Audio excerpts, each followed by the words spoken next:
UP triple SC court case update ये है कि 18 जुलाई को रिस्पोंडेंट के थ्रू जो है एक एप्लीकेशन दिया गया था कोर्ट में कि जो केस है वो उसकी लिस्टिंग हो, क्योंकि पिछले 2-3 महीने से कोई लिस्टिंग नहीं हो रही थी मई से।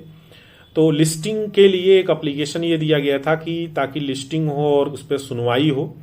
तो रिस्पोंडेंट के एडवोकेट ने ये एप्लीकेशन 18 जुलाई को दिया, जिस पर एक डेट लगी 22 जुलाई, जो कि आज की डेट लगी हुई थी। और इस पर जो आया है फैसला, ये आया कि 26 अगस्त को जो है इस पर सुनवाई हो, जो कि हियरिंग की डेट लगी हुई है। तो अब जो 26 अगस्त की डेट लगी हुई, ये अभी से अगर देखें तो 1 महीने से ज़्यादा टाइम है। और 26 अगस्त तो है, तो अगर देखें तो सुनवाई होते होते अगर होती है तो मान के चलिए पूरा सितंबर तो मंथ तो चला ही जाएगा, या सितंबर में अगर ठीक ठाक सुनवाई हुई तो चलो ठीक है, नहीं तो अक्टूबर भी जा सकता है। तो अगर इस तरीके से हम देखें तो काफ़ी लेट जो है UP triple SC JE exam में जो है रहेगा, काफ़ी ज़्यादा टाइम लगेगा एग्ज़ाम होने में भी। जो कि ये एग्ज़ाम डेट जैसे अगर देखें तो आयोग के पास भी एग्ज़ाम का एक तरह से प्रेशर ही है, क्योंकि आयोग बहुत सारे एग्ज़ाम अब करा भी रहा है और करा भी दिया है आगे की, और डेट भी दे रहा है धीरे धीरे।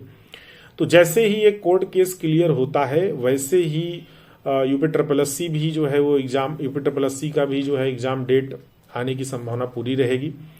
तो अगर हम देखें तो इस हिसाब से कि जैसे अभी तक कि हम लोग उम्मीद लगाए बैठे थे कि जुलाई अगस्त में कोर्ट केस क्लियर हो जाएगा, तो हम लोग एग्ज़ाम हो सकता है कि अक्टूबर में हो जाए या नवंबर में हो जाए, लेकिन हमें ये नहीं लगता कि अब एग्ज़ाम अक्टूबर में होगा, क्योंकि अभी जब सितंबर में ही केस क्लियर होगा तो भाई 1-2 महीने का टाइम रहेगा, जो कि दिसंबर में आप लोग का एग्ज़ाम अगर क्लियर हुआ, तो सितंबर में केस क्लियर हुआ, सारी चीज़ें क्लियर रही, तो आप लोग का एग्ज़ाम में भी पॉसिबल ही हो सकता है कि दिसंबर में हो। ठीक है, तो इसलिए बहुत परेशान मत होइए, लेकिन हाँ पढ़ाई पे ध्यान रखिए, पढ़ाई कंटिन्यूटी बनाए रखिए। वो इसलिए ज़रूरी है क्योंकि प्रेशर है आगे, जो है चुनाव वगैरह भी हैं, तो एग्ज़ाम कराना ये गवर्नमेंट का पूरा टारगेट रहेगा कि एग्ज़ाम करा के सिलेक्शन दे दे, ताकि उनको भी दिखाना है। तो आप सभी लोग से यही रहेगा कि आप लोग पढ़ाई पूरा एकदम लगा दीजिए और कंटिन्यूटी पूरी बनाए रखिए। ठीक है, चलिए धन्यवाद। कोई भी अपडेट है वो आपको इस चैनल के माध्यम से जेन्युइन अपडेट दिया जाएगा। ठीक है, जो भी अपडेट रहेगी डिटेल्स में, तो जरूर चैनल को सब्सक्राइब कर लीजिए।